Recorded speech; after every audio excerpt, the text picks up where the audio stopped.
구약성경 362면 사사기 2장 6절에서 10절까지의 말씀을 봉독하겠습니다.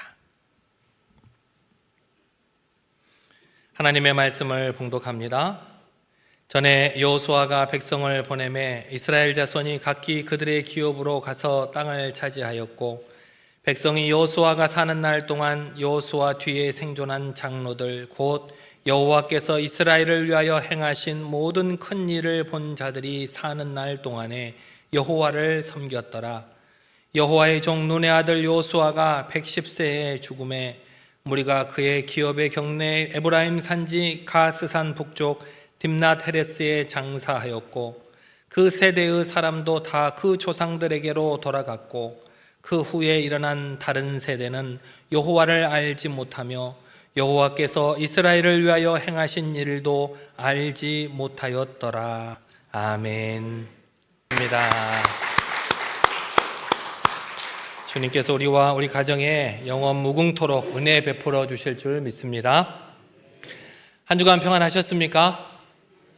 지난주 어떻게 사셨습니까? 제가 숙제 내준 게 몇 개 있었는데 기억은 하십니까? 우리 주보에 보면 이렇게 말씀과 삶 한쪽에 보면 한 줄 요약, 이번 주 실천 적는 난이 있어요. 여러분들이 까먹으실까 봐 주보에도 그런 거를 마련해 놨어요. 그래서 여러분들께서 한 줄 요약은 내가 오늘 말씀 들으면서 나에게 가장 와닿았던 말씀이 뭔가, 그것들을 간단하게 한 줄로 적어보는 거고, 그 밑에 요약은 그래 내가 말씀에 의지해서 이번 한 주는 이것을 꼭 해봐야지 라고 적는 난입니다. 그리고 그 다음 주에 그걸 보면서 여러분들이 이제 점검하겠죠. 내가 이것을 하겠다고 했는데 정말 했는지 못했는지, 그것들을 한번 점검해 보는 시간을 가지라고 주보에다가 이렇게 기록해 두었습니다. 그래서 여러분들도 적극적으로 좀 활용하셨으면 좋겠어요. 5월은 무슨 달이죠? 가정의 달, 가정의 달이어서 제가 첫 번째는 아이들에 대해서 말씀을 나눴고, 지난 주일에는 부모 공경이 하나님을 경외하는 것이다 라고 하는 주제로 말씀을 나눴습니다. 오늘은 청년주일입니다. 5월이 되면 우리는 푸르른 실록처럼 우리의 가정이나 우리 교회에도 이렇게 생명력이 넘쳐나기를 소망을 합니다. 그래서 우리 자녀들과 한 식탁에 둘러 앉아서 맛있는 식사를 나누면서 웃음꽃을 피우기도 하고, 또 손자 손녀들의 재롱을 보면서 지나온 시름을 달래는 그런 따뜻한 풍경을 기대하곤 합니다. 그런데 사실 우리의 삶을 보면 그 기대와는 많이 다른 것을 볼 수 있습니다. 가끔 명절이나 가족 모임 때 자녀들과 한 자리에 모였을 때 여러분들은 자녀들과 무슨 얘기를 나누십니까? 여러분의 조카들과 무슨 얘기를 나누십니까? 얘기를 나누다 보면 어느새 보이지 않는 높고 차가운 벽을 보고 얘기하는 것 같을 때가 있습니다. 우리는 사랑하는 마음으로 우리 자녀들에게, 우리 다음 세대들에게 그들이 조금이라도 고생을 좀 더 덜 했으면 하는 마음으로 한마디를 건네는데 돌아오는 것은 굳어진 표정과 차가운 침묵일 때가 많습니다. 얼굴이 내가 뭔 말을 너 이렇게 하면 좋겠다, 이렇게 살아라 라고 얘기했는데 대답도 안 하고 얼굴이 굳어진다는 건 무슨 말이에요? 그 말에 동의를 한다는 거예요? 동의를 안 한다는 거예요? 동의를 안 한다는 거죠. 우리는, 여기 계신 여러분들은 이 나라와 우리 교회를 세우기 위해서 늘 땀과 눈물을 흘려왔던 분이십니다. 새벽 이슬을 맞고 새벽처럼 교회 나와서 열심히 기도했고 허리띠를 졸라매면서 우리 자녀들을 열심으로 가르쳤습니다. 그렇게 피땀 흘려 일군 우리 풍요로운 세상 속에서 정작 우리의 자녀 세대, 우리의 청년들은 점점 더 우리와 멀어지고 있다는 것입니다. 우리와만 멀어지고 있는 것이 아니라 하나님과도 멀어지고 있는 것 같은 서늘한 두려움을 느낄 때가 있습니다. 본문 사사기 2장은 바로 이 두려운 현실, 우리가 당연하게 여겼던 우리 신앙의 전수가 끊어지는 충격적인 장면을 묘사하고 있습니다. 여호수아와 함께 가나안 정복의 기적을 경험했던 위대한 세대가 다 지나갔습니다. 홍해를 가르고 요단강을 건너며 여리고성이 무너지는 것을 두 눈으로 똑똑히 경험했던 그 영광스러운 세대들이 다 나이가 들어가서 하나님께로 돌아갔습니다. 그렇다면 이제 그 다음 세대는 어떻게 살아갈 것이라고 예상을 하십니까? 그 부모들이 살아가는 모습을 보았으니까 그 부모들의 신앙을 이어받아서 가나안 땅에서 젖과 꿀이 흐르는 그 축복을 온전히 누리며 살아가겠지라고 생각하실지 모르겠습니다만 오늘 성경을 보면 너무나도 뼈아픈 기록을 하고 있는 것을 볼 수가 있습니다. 본문 10절 말씀 다 같이 한번 읽어보시겠습니다. 10절입니다. 시작. 그 세대 사람도 다 그 조상에게로 돌아갔고 그 후에 일어난 다른 세대는 여호와를 알지 못하며 여호와께서 이스라엘을 위하여 행하신 일도 알지 못하였더라. 우리가 다음 세대 하는데 오늘 성경을 보니까 다음 세대가 나타났던가요? 다른 세대가 나타났던가요? 다음 세대가 아니라 우리의 신앙을 이어받은 다음 세대가 아니라 우리와는 전혀 다른 삶의 방식을 살아가고 있는 다른 세대가 등장했음을 오늘 성경은 기록하고 있습니다. 그들은 부모의 세대와는 전혀 완전히 단절된 하나님을 알지 못하는 낯선 세대가 되어버렸다는 것입니다. 무엇이 잘못되었을까요? 이 여호수아를 비롯해서 신앙의 부모들이 신앙의 명문가를 꿈고 그 40년간의 광야 생활 동안 열심히 하나님을 섬기는 방법을 훈련을 다 해가지고 가나안 땅에 요단강을 건너서 들어오고 하나님의 명령으로 그 많은 이방인들을 물리쳐서 이 복된 땅, 젖과 꿀이 흐르는 땅으로 들어왔는데 그들이 다 돌아가고 난 후에 그 자녀들은 왜 다른 세대가 되어버렸을까요? 아니, 한 세월이 한 100년, 한 200년 정도 흘러가지고 그 다음 세대들이 점점 하나님을 잊어갔다라고 하면 그나마 조금이라도 이해가 될 수 있을 것 같은데 오늘 성경을 보면 돌탑을 쌓고 기념비를 세웠던 그 여호수아 세대의 노력이 단 한 세대 만에 허사로 돌아가고 만 것을 볼 수가 있습니다. 무엇이 잘못됐을까요? 왜 한 세대 만에 다음 세대가 아니라 다른 세대가 되어버렸을까요? 이 질문은 수천 년 전 이스라엘 백성들의 문제가 아니라 지금을 살아가고 있는 우리 기성세대들이 뼈아프게 직면해야 할 가장 무서운 질문입니다. 우리는 이런 결과를 보면 쉽게 다음 세대를 탓하곤 합니다. 아유, 우리 요즘 젊은이들이 고생을 덜 해서 그래.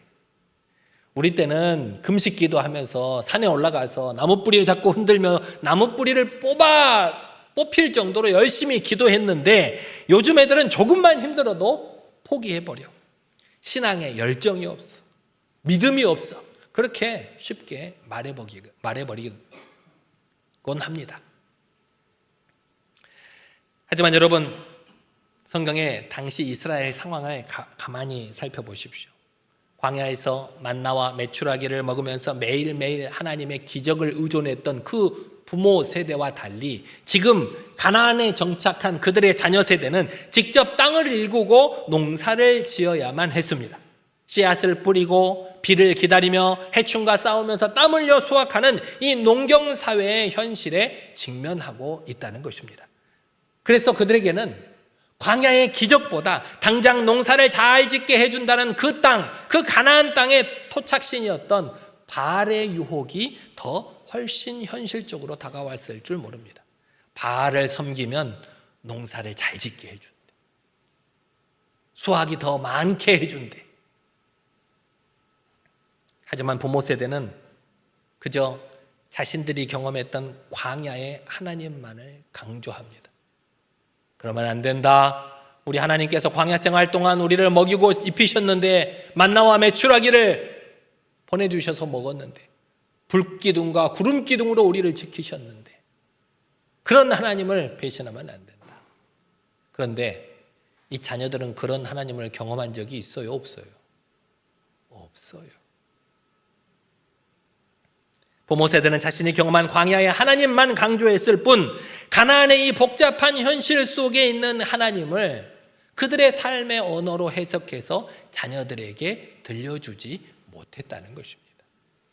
시대의 변화를 읽지 못하고 청년들이 직면한 그 삶의 토양을 이해하지 못한 채 그저 과거의 정답만을 강요하고 있었다는 것입니다. 평생을 성실하게 일하시면서 가정을 일궈오신 한 은퇴 권사님이 있으셨습니다. 그런데 권사님께서 눈물로 이런 얘기를 하시는 것을 들었습니다. 손자가 하나 있는데 취업을 준비하면서 몇 년째 방 안에서만 틀어박혀서 취업 준비를 하고 있는데 취업이 잘 안 돼요. 안타까운 마음에 손자와 같이 밥을 먹을 때 밥상머리에서 한마디를 건네셨답니다. 얘야, 눈높이를 좀 낮춰봐라. 우리 때는 월급이 적어도 일단 아무 데나 들어가서 밑바닥부터 굴러가면서 기술을 배우고 견디다 보면 살 길이 열렸어. 젊어서 고생은 사소도 한다는데 집에만 있지 말고 아무 데나 어디든 이력서를 좀 내봐라. 물론 우리 할머니로서 피와 살이 되는 인생의 지혜이자 사랑의 권면의 말씀이었습니다. 잘 되라고 하는 소리였죠. 하지만 그 소리를 듣고 손자가 숟가락을 내려놓으면서 이렇게 말하더랍니다. 할머니, 요즘은요 밑바닥부터 일하는 것도 경력이 필요해요. 경력자 우대. 눈높이를 낮춰서 하청업체 비정규직으로 들어가면요 평생 소모품 취급받다가 끝나요. 할머니는 요즘 어떤 세상인지 모르시잖아요. 그러면서 문을 쾅 닫고 들어가 버리더랍니다. 노 권사님이 참 가슴을 치면서 눈물을 흘리셨다는 얘기를 들었습니다. 우리 시대 청년들이 살아가는 현실이 이렇습니다. 우리가 젊었을 때, 여러분이 젊었을 때는 물질적으로는 가난했을지 모르지만 그래도 땀 흘려서 일하면 언젠가는 한 10년, 20년, 30년 일하면 내 집 마련의 꿈을 꿀 수 있는 시대였고 내일이 오늘보다는 더 나아지겠지라고 하는 희망을 품을 수 있는 그런 시대였습니다. 하지만 지금 우리 청년들이 마주한 세상은 다릅니다. 챗GPT와 인공지능이 우리 인간의 자리를 위협하고 있고 밤낮 없이 여러 가지 회사를 들어가기 위해서 스펙을 쌓아도 그 취업의 문은 바늘구멍같이 작은 무한 경쟁의 시대를 우리 청년들은 살아가고 있다는 겁니다. 치솟는 집값과 불안한 미래. 그래서 우리 청년들은 포기합니다. 연애도 포기하고 결혼도 포기하고 출산도 포기하는 N포 세대가 되어버리고 말았습니다. 우리 청년들은 지금 생존의 벼랑 끝에 서 있는 것입니다. 이토록 척박하고 숨막히는 현실 속에 상처받고 지친 우리 다음 세대들에게, 우리 청년들에게 우리는 어떤 말을 건네고 있습니까? 우리 앞에서 노 권사님처럼 기도가 부족해서 그래. 눈높이를 좀 낮춰봐. 일단 아무 데나 좀 들어가봐. 우리 때는 더 힘들었어. 이런 말들이 벼랑 끝에 서 있는 그 청년들에게 돌팔매가 되고 있지는 않는지 우리는 다시 돌아볼 필요가 있습니다. 우리의 섣부른 조언이 오히려 그들의 마음을 굳게 다치게 만들고 교회를 떠나게 만들고 있지는 않는지 우리 스스로를 돌아볼 필요가 있습니다. 우리는 그들을 사랑해서 그렇게 말하죠. 청년들을 사랑해서 말하고 나보다 연차가 아래인 우리 집사님, 권사님들을 또 우리 후세대들을 위해서 한다고 하는 소리이지만 우리는 정작 그들이 흘리는 눈물의 의미를 제대로 알지 못할 때가 있습니다. 시대의 변화와 기술의 발전 속에서 그들이 겪는 지독한 외로움과 고립감을 온전히 공감하지 못하고 그저 내가 겪었던 옛날 일만, 옛날 경험만 강조하는 경우가 많다라는 얘기입니다. 그래서 우리는 오늘 주일 예배를 드리기 위해서 이렇게 다 같이 한 예배당에 앉아 있지만 교회 안에서도 서로가 서로를 이해 못하고 원망과 불평을 일삼는 영적인 바벨탑, 그것을 다음 세대가 아닌 다른 세대를 고스란히 재현하고 있는 것이 현실입니다.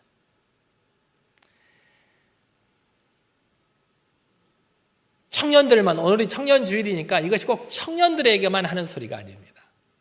나보다 한 10년 연차가 낮은 사람들은 내가 보기에는 청년이죠.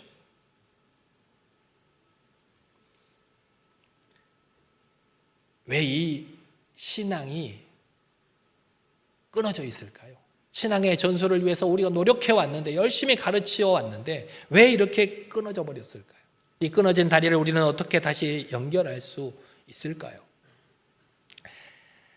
오늘 여러분 읽으신 사사기는 전체적으로 보면 캄캄한 어둠 속을 헤매는 흑역사처럼 보입니다. 왜냐하면 이때는 이스라엘에 선지자가 없어서 이스라엘 백성들이 늘 우상을 섬기고 잘못을 해서 하나님께 벌받는 장면만 막 나오거든요. 그러니까 이스라엘 역사의 흑역사처럼 보여요. 그런데 그 이면에는 끝까지 하나님을 모르는 이 다른 세대를 포기하지 않으시는 하나님의 눈물겨운 사랑이 그 이면에 흐르고 있는 것을 볼 수가 있습니다. 이스라엘 백성들이 하나님을 잊고 우상을 숭배하여서 하나님께 벌을 받아 고통을 당할 때 하나님께서는 그들의 신음소리를 외면하지 않으시고 자격 없는 그들을 위해서 늘 때때마다 사사를 보내주셔서 그들을 구원해 주신 것을 이 사사기를 통해서 우리는 볼 수 있습니다. 이것이 무엇을 의미합니까? 하나님께서 내가 너희에게 해준 것이 얼만데 너희가 어떻게 나를 잊을 수 있느냐며 호통치신 것이 아니라 그들이 살아가는 비참한 현실 가운데로 그때마다 구원자를 보내주시고 계신다는 것입니다. 그럼에도 불구하고 좀 깨달아서 다음에는 그러지 않았으면 참 좋으련만 인간들의 끊임없는 배신과 실패에도 불구하고 우리 하나님께서는 결코 그들을 포기하지 않으시고 돌보시는 은혜, 아무런 조건 없이 그들을 살펴주시는 그 자비가 이 사사기를 덮고 있는 진짜 복음의 말씀이라는 것입니다. 인간들의 죄악에도 불구하고 배신에도 불구하고 우상 숭배에도 불구하고 하나님께서 그들을 포기하지 않으셨다는 거예요. 그 복음이 마침내 예수 그리스도를 통해서 완성되고 있습니다. 하늘 보좌의 영광을 누리시던 예수님께서 타락해서 예수님조차 하나님조차 모르는 다른 세대가 되어버린 우리를 향해서 왜 그 모양이냐고 호통치지 않으셨습니다. 우리에게 높은 신앙의 기준을 제시하면서 여기까지 해야, 이처럼 노력해야 되는 거 아니냐고 우리를 다그치지도 않으셨습니다. 도리어 당신 스스로 친히 낮고 천한 인간의 몸을 입고 이 땅에 오셔서 우리가 살아가고 있는 이 진흙탕과 같은 현실 속으로 직접 내려오셨습니다. 그리고 세리와 죄인의 친구가 되어주시고 그들과 먹고 마시면서 그들의 아픔을 한 몸으로 끌어안아 주셨습니다. 이것이 바로 성육신의 은혜입니다. 영광 받으셔야 될 그 예수님께서 이 땅에 천한 몸으로 태어나서 우리와 함께 해주신 은혜, 이 시대를 살아가는 청년들을 향해서 우리가 가져야 할 태도가 바로 이 성육신의 마음입니다. 예수님께서 우리의 눈높이로 내려오셨듯이 우리 믿음의 선배들도 우리가 가지고 있는 권위의 자리에서 내려와서 우리 청년들의 눈높이로 엎드리는 여러분들이 되시기를 바랍니다. 이 시대를 살아가는 청년들이 필요한 것은 이렇게 살아야 된다, 저렇게 살아야 된다라고 하는 정답이 아닙니다. 그들은 이미 저 어둡고 험한 세상 속에 살아가면서 수없이 평가받고 수없이 채찍질 당하며 살아가고 있습니다. 그런데 교회에 와보니까 교회 어르신들도 이렇게 살아야 된다, 저렇게 살아야 된다라고 말한다면 그들이 숨 쉴 틈이 없지 않겠습니까? 우리 청년들에게 진정 필요한 것은 그들의 아픔 곁에서 잠잠하게 그들을 지켜주는 어르신들입니다. 비바람을 막아주는 넓은 품, 그들의 실패를 정죄하지 않고 네 잘못이 아니야, 그동안 얼마나 힘들었니? 라고 그들을 넉넉하게 안아줄 수 있는 넓은 품이 우리 다음 세대들에게 필요합니다. 청년들의 얼어붙은 마음을 녹이는 것은 논리적인 가르침이 아니라 나를 판단하지 않고 끝까지 품어주는 어른의 따뜻한 눈물입니다. 우리가 내 자랑과 나 때는 말이야 이렇게 했다라고 하는 내 경험을 내려놓고 예수 그리스도의 십자가의 사랑으로 그들의 손을 꼭 붙잡아 줄 때, 그들의 상처를 쓰다듬어 줄 때, 그때 비로소 다른 세대가 하나님의 사랑을 경험하는 다음 세대로 회복되어질 줄 믿습니다. 사랑하는 성도 여러분, 믿음의 선배 여러분, 이 척박한 세상을 살아가는 우리의 다음 세대들을 향해서 우리가 어떻게 다가가야 하겠습니까? 식물을 오래 키워보신 분들이나 농사를 지어보신 분들은 잘 아실 텐데 화분에 심어둔 화초나 밭에 심어둔 농작물이 잘 자라지 않고 잎이 누렇게 뜨고 시들시들 죽어가면 여러분들은 어떻게 하십니까? 화분에 예쁜 꽃이 시들시들 죽어가면 어떻게 해요? 우리 교회 앞에 마당의 화단에 보면 나무가 몇 개 있는데 한 나무가 말라가고 있어요. 노릇노릇하게 잎이 말라가고 있어요. 제가 어제 야, 너 똑바로 못해? 아니 지금 여기 얼마나 좋은데 햇볕이 쨍쨍 내려지고 거름도 잘 주고 얼마나 좋은 데인데 제대로 못 자라가고 시들고 있어? 라고 말을 했더니 그 나무가 잘 자랄까요? 제가 아까도 봤는데 아직도 노릇노릇하게 말라가고 있더라고요. 시들어가는 잎사귀를 향해서 왜 의지가 약하냐, 왜 똑바로 자라지 못하냐라고 나무라는 농부는 없습니다. 식물이 시들어간다는 것은 뭐가 문제가 있는 거죠. 토양에 문제가 있거나 그 환경에 문제가 있는 거예요. 그래서 지혜로운 농부는 식물을 탓하는 대신 묵묵히 무릎을 꿇고 그 식물이 자라가고 있는 땅을 만져봅니다. 땅이 너무 굳어서 물이 스며들지 못하는 것은 아닌지, 햇빛이 너무 강해서 타들어가고 있는 것은 아닌지 면밀하게 살펴봅니다. 그리고는 말없이 단단해진 흙들을 부드럽게 갈아엎어주고 질 좋은 거름을 가져다가 땅에 섞어서 풍부한 영양분을 공급해 줍니다. 찌는 듯한 뙤약빛이 내리칠 때는 선선한 그늘을 만들어 주기도 합니다. 그렇게 새로운 토양을 만들어주고 묵묵히 기다려주면 죽어가던 식물은 이내 뿌리를 내리고 다시 푸르른 생명력을 뿜어내기 마련입니다. 마찬가지로 지금 우리 청년들의 영혼이 시들어가고 있다면 그것은 그들의 믿음이 약해서가 아닙니다. 그들이 몸담고 살아가고 있는, 그들이 뿌리를 내리고 살아가고 있는 이 세상의 토양이 너무나도 메마르고 굳어져 버렸기 때문이라는 사실입니다. 사랑과 은혜가 메말라버린 이 경쟁사회의 굳은 땅에서 우리 청년들은 간신히 숨만 쉬고 버티고 있다는 겁니다. 그렇다면 누가 이 시들어가는 이 청년들을 위해서 부드러운 토양이 되어줄 수 있겠습니까? 바로 산전수전 다 겪으면서 인생의 깊이를 다 경험한 우리 믿음의 선배들입니다. 저와 여러분들입니다. 청년들을 판단하는 입술을 닫고 그들의 말을 들어주는 여러분들이 되시기를 바랍니다. 나이가 젊은 사람들이 하는 일을 보면 마음에 안 들어요.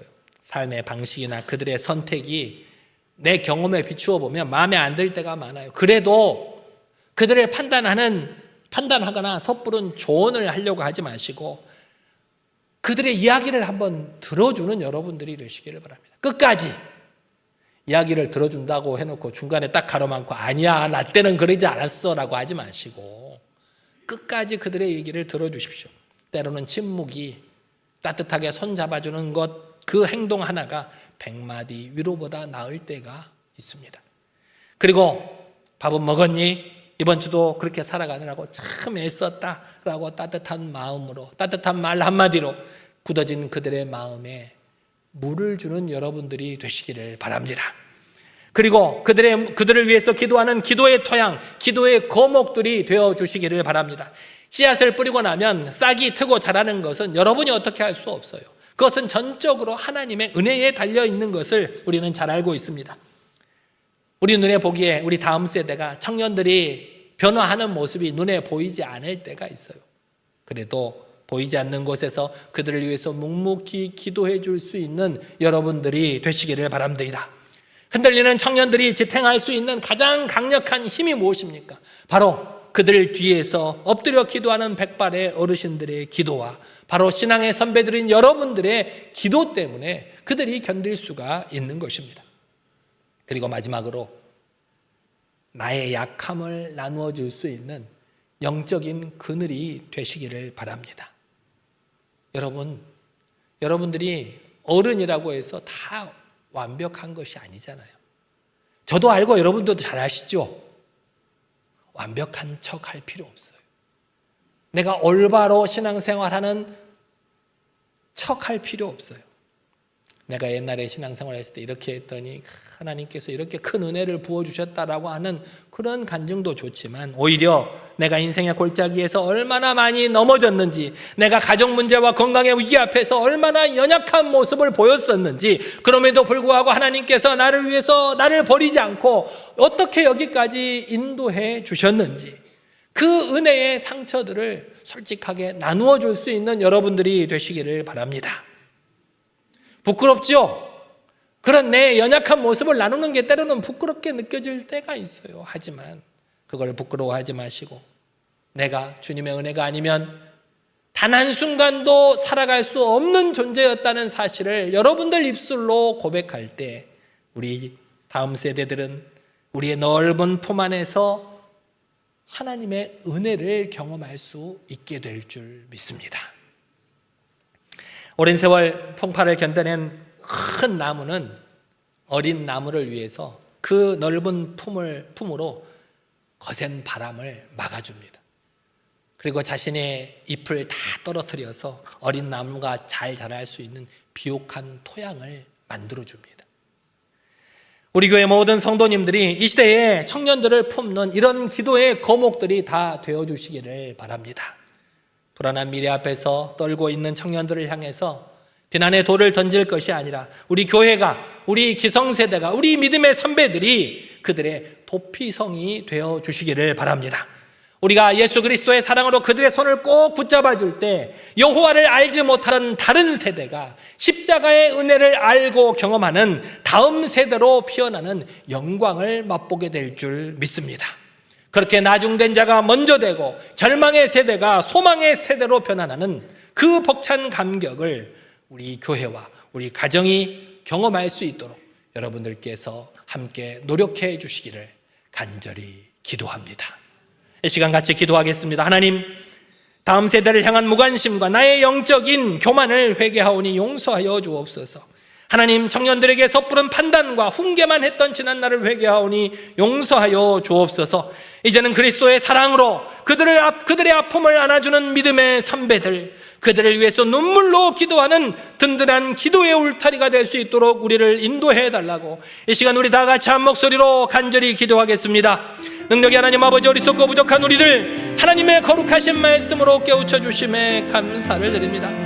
오랜 세월 모진 풍파를 견뎌낸 거목이 어린 나무를 위하여 거센 비바람을 막아주고 그 나무를 위하여 아버지 그 나무가 잘 자랄 수 있도록 도와주는 것처럼, 우리 모든 성도들이, 이 시대의 모든 신앙의 선배들이 아버지 이 시대의 청년들을, 또 이 시대의 다음 세대들을 품고 기도하는 기도의 거목이 될 수 있도록 인도하여 주옵소서.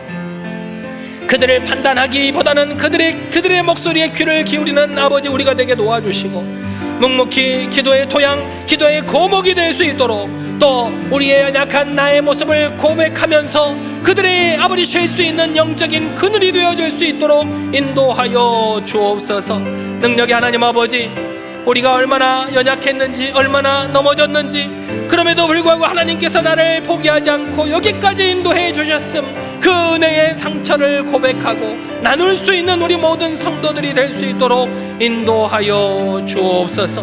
능력의 하나님, 그 예수 그리스도의 사랑으로 그들의 아픔을 안아주는 믿음의 선배들, 그들을 위하여 눈물로 기도하는 든든한 기도의 울타리가 될 수 있도록 우리를 인도하여 주시옵소서.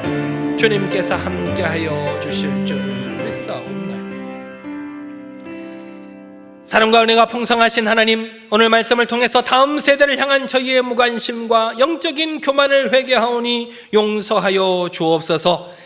척박한 현실 속에서 상처받고 지친 청년들에게 섣부른 판단과 훈계를 거두고 성육신하신 예수님의 마음으로 그들의 아픔을 잠잠히 품에 안아줄 수 있는 믿음의 선배가 되게 하여 주옵소서. 저희가 흘리는 눈물의 기도가 그들의 앞길을 든든히 지키는 기도의 울타리가 되게 하시고, 교회 안에서 모든 세대가 서로를 이해하며 그리스도의 사랑으로 하나 되는 아름다운 통역의 열매를 맺게 인도하여 주옵소서.